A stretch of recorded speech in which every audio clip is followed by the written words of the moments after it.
नमस्कार दोस्तों, स्वागत है आप सभी का फिर से एक बार। मैं doctor Raghav Pujara, naturopathy consultant, life coach, आप सभी का स्वास्थ्य रक्षक।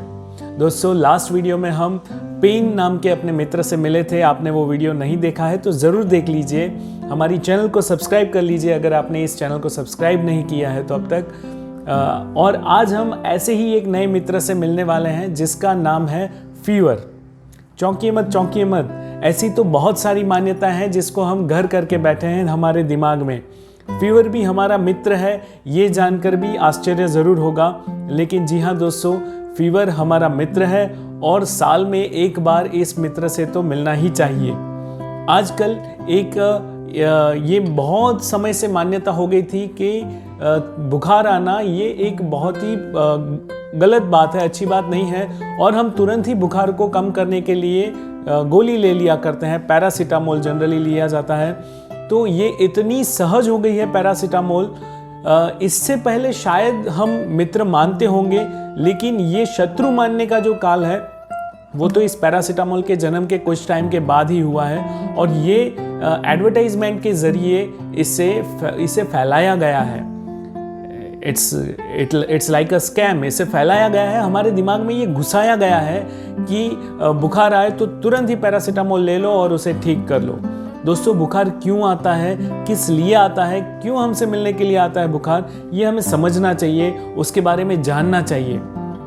आज के वीडियो में हम ये जानेंगे कि ये बुखार क्या है, कैसे होता है और किस तरह से वो हमारा मित्र है, किस तरह से वो हमें फायदा करता है। तो अंत तक इस वीडियो को ज़रूर देखिए, बहुत ही अच्छा ये वीडियो हमारे लिए बनने वाला है।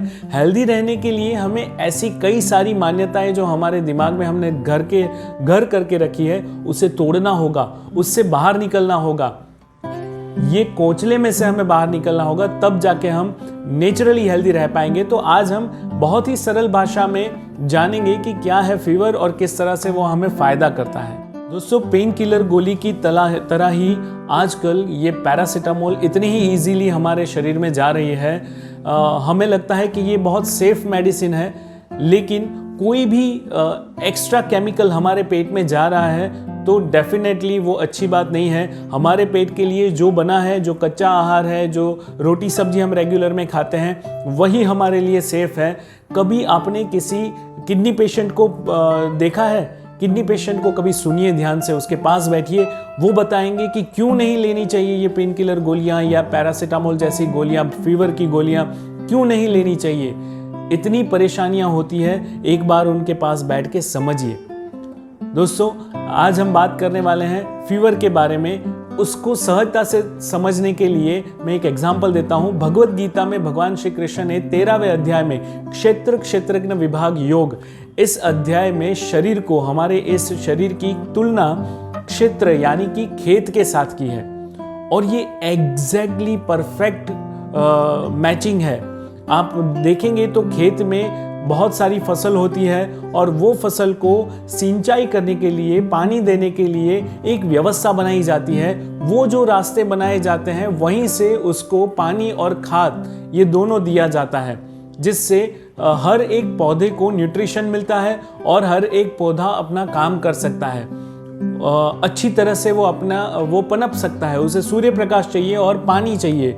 और इसी तरह से हमारे शरीर में भी एक पूरी व्यवस्था फैली हुई है जो शरीर में खाद भी ले जाती है और पानी भी, जिसे हम ब्लड सर्कुलेटरी सिस्टम कहते हैं। यानी कि खून को शरीर के अंतिम कोश तक ले जाने वाली व्यवस्था, रक्त परिभ्रमण व्यवस्था।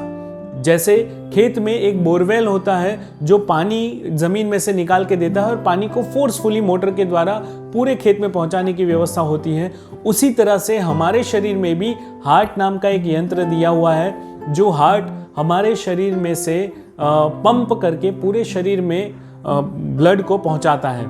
और ये पहुंचाने की जो व्यवस्था है खेत में, उस व्यवस्था में कभी कभी वो ओपन होता है तो कभी कभी उसमें कचरा आ जाता है, कहीं कहीं मिट्टी गिर जाती है तो वहाँ पे ब्लॉक हो जाता है। इस तरह से ये जो ब्लॉकेज होते हैं, वो ब्लॉकेज की वजह से जहाँ जहाँ जिस एरिया में पानी नहीं पहुँचता है, उस एरिया में जो पौधे होते हैं वो खराब हो जाते हैं। तो इसी तरह से वो कचरा जो खेती करने वाला इंसान है, जो खेडूत है, वो क्या करता है, वो सारा कचरा इकट्ठा कर लेता है और उसे एक कोने में ले जाता है और वो कोने में ले जाके उसे जला देता है। ये बहुत ही सामान्य प्रक्रिया है, हर एक खेत में होती है। उसी तरह से ये प्रक्रिया हमारे शरीर में भी होती है। हमारे शरीर में बहुत से छोटे मोटे टॉक्सिक मटेरियल इकट्ठा होते हैं। जब हमारी कोरोनरी आर्टरी ब्लॉक होती है ना, तब हमें पता चलता है, जब अटैक आता है तब हमें पता चलता है कि ये आर्टरी ब्लॉक हो गई। ये सबसे बड़ी आर्टरी अगर ब्लॉक होती है तो सोचिए, शरीर में पानी, हमारा खून ले जाने के लिए तो कितनी सारी व्यवस्थाएं हैं, कितनी लंबी नलिकाएं हैं। ऐसा कहा जाता है कि पृथ्वी के आसपास 7 चक्कर काट ले, इतनी नलिकाएं ये 5.6 या 6 फुट के इस स्ट्रक्चर के अंदर भरी हुई है। तो इतनी सारी नलिकाएं और कैपिलरीज भी है इसमें, जो बाल से भी छोटी होती है, ऐसी कैपिलरीज भी है। तो ये कैपिलरीज में भी ऐसे टॉक्सिक मटेरियल जमा होते हैं। हम जितना ज़्यादा नेगेटिव सोचते हैं, हम जितना कचरा जैसा फूड खाते हैं, हम आहार विहार गलत करते हैं, उससे पैदा होने वाला वायु, उससे पैदा होने वाला कफ, पित्त, वो सारी चीज़ें टॉक्सिक मटेरियल के तरीके से वो हमारे बॉडी में इकट्ठा होती है, कहीं ना कहीं जमा होती है। तो ये टॉक्सिक मटेरियल की वजह से ब्लॉकेजेस हो जाते हैं, कचरा हो जाता है शरीर में। जब कचरा शरीर की कैपेसिटी के, हैंडलिंग कैपेसिटी के बाहर जाने लगता है, तब शरीर को एक्स्ट्रा मेहनत करनी पड़ती है। और वो एक्स्ट्रा मेहनत करने की वजह से जो गर्म वातावरण होता है, हमारे शरीर का तापमान जो बढ़ता है, उसे ही फीवर कहा जाता है। ये दोनों तरीके से होता है। अगर कहीं टॉक्सिक मटेरियल होने की वजह से ब्लॉकेजेस हो गए हैं और उसको निकालने की प्रक्रिया में शरीर को ज़्यादा परेशानी हो रही है, तो भी शरीर गर्म होता है। या फिर कोई फॉरेन बॉडी हमारे शरीर में एंट्री लेता है और हमारा शरीर उससे फाइट करने लगता है, तब जो दो सैन्य के बीच में लड़ाई होती है और जो उग्र वातावरण होता है, जो तापमान बढ़ता है, उस तरह से भी हमारे शरीर में फीवर आता है जब फॉरेन बॉडी हमारे शरीर में जाता है। तो जब ये प्रक्रिया जो है दोनों तरह की, ये डिटॉक्सिफिकेशन की अल्टीमेटली प्रक्रिया हो रही है। यानी कि जब भी हमारे शरीर में फीवर आता है, हमारे शरीर का तापमान बढ़ता है, तो इसका मतलब ये है शरीर में कुछ समारकाम चल रहा है, शरीर में कुछ अच्छी प्रक्रिया चल रही है, कहीं ना कहीं लड़ाई चल रही है, कहीं ना कहीं क्लीनिंग की प्रक्रिया चल रही है। उसी की वजह से शरीर को गर्म होना पड़ रहा है। तो दोस्तों, ये सफाई की कामगिरी या फिर ये लड़ाई की कामगिरी, ये दोनों ही हमारे शरीर के लिए बहुत ही ज़रूरी है। और उसी की वजह से जो तापमान बढ़ता है, वो तापमान भी बहुत ज़रूरी है। हम चाहें तो क्या आपको प्रश्न होगा कि तो क्या ऐसे ही शरीर को गर्म होने दे, तो उससे और कोई तकलीफ नहीं हो सकती? ज़रूर हो सकती है। अगर तापमान 103, 104 डिग्री से भी ऊपर चला जाए, हमारे सिर के ऊपर तापमान बढ़ जाए, तो हमारी छोटी छोटी जो कैपिलरीज हैं वो फट सकती है और हेमरेजिक कंडीशन हो सकती है। तो इसीलिए हमारे पूर्वजों ने ये बहुत ही अच्छी व्यवस्था दी कि जब भी बुखार आता है, ठंडा पानी लगा लो, सिर के ऊपर लगा लो, पेट के ऊपर लगा लो। जैसे ही ठंडा पानी लगाएंगे तो वो गर्मी को सोख लेगा और उससे वापस पानी के अंदर गर्मी को निकाल के वापस ठंडे पानी का भिगोया हुआ पोता हमारे सिर पे रख लो। कितनी सरल और कितनी अद्भुत प्रक्रिया है। वो हमारे टेम्परेचर को सप्रेस नहीं करती, वो हमारी गर्मी को निकालती है, शरीर को मौका देती है कि और ज़्यादा गर्म हो सके और वो गर्मी अच्छे से निकाले और जो शरीर के अंदर ज़रूरी प्रक्रिया है, वो ज़रूरी प्रक्रिया को कंटिन्यू करे। जैसे ही हम पीसीएम लेके हमारे शरीर के तापमान को कम कर देते हैं, वैसे ही शरीर हमारा ठंडा होने लगता है। जो अंदर प्रक्रिया होनी चाहिए, जो टॉक्सिक मटेरियल क्लीन होना चाहिए, वो नहीं हो पाता है और इसका परिणाम आगे जाके एक गंभीर और बड़ी बीमारी में आता है। जितनी छोटी छोटी बीमारियों को हम दबाते जाते हैं, उतनी ही बड़ी बीमारियों को हम आमंत्रित करते जाते हैं। ये इनविटेशन कार्ड है हमारे, एक एक गोली ये हमारे बड़े रोगों के लिए इनविटेशन कार्ड है और बड़े रोग इसी तरह से आते हैं। तो इस तरह से ये फीवर हमारा बहुत अच्छा मित्र है और ये हमारे शरीर के लिए बहुत ही अच्छा काम कर रहा है। तो दोस्तों, साल में एक बार तो एटलीस्ट ये कचरा साफ होना ही चाहिए। मैं शरीर को बहुत बार अपने पेशेंटों को ये बताता हूँ कि हमारा शरीर एक कचरा पेटी की तरह है, इसे रेगुलरली क्लीन करना चाहिए।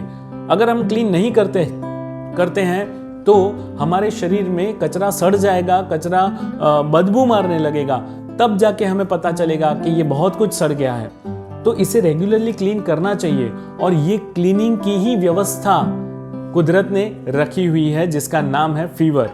तो ये फीवर साल में एक बार तो एटलीस्ट आना ही चाहिए, जिससे हमारे शरीर का क्लीनिंग हो जाए, हमारी बहुत सारी नलिकाएं खुल जाए। और जो क्षेत्रज्ञ विभाग योग में भगवान श्री कृष्ण कहते हैं कि शरीर पूरे क्षेत्र को बराबर से पानी मिलना चाहिए, उसी तरह से हमारे शरीर के, हमारे इस क्षेत्र में शरीर को पूरी तरह से हमारा खून का सप्लाई मिलना चाहिए, जिससे वो खून के ट्रांसपोर्टेशन की वजह से वो अच्छी चीज़ें ले सके, खाद ले सके, यानी कि न्यूट्रिशन ले सके और अपना कचरा उसमें डाल सके।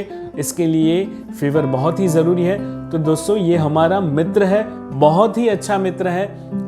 इसको प्यार से आवकार कीजिए, उसकी आवभगत कीजिए, उसको ठंडे पानी के भिगोए हुए पोते हमारे शरीर पे रख के उसका स्वागत कीजिए, ना कि उसको गोली मारिए। तो दोस्तों, ये सारी बातें फीवर के लिए, हमारे मित्र के लिए, उसे समझिए, इसे फैलाइए, लोगों तक पहुंचाइए, क्योंकि आजकल पेन किलर के जितनी ही इसकी गोलियां भी चल रही है, फीवर की गोलियां भी चल रही है। तो मैं चाहूँगा कि ये फीवर की गोलियों को बंद करने के लिए मैं नहीं बता रहा हूँ, ये हमारे शरीर के अंदर जो नुकसान हो रहे हैं उसके लिए मैं ये सारी बातें बता रहा हूँ। तो हमारे शरीर को जब ऐसी कंडीशन में हम आ जाए कि ये बहुत ही ज़्यादा कंट्रोल के बाहर जा रहा है, तब डेफिनेटली गोली उसी के लिए बनी है, तब गोली लेनी ही चाहिए।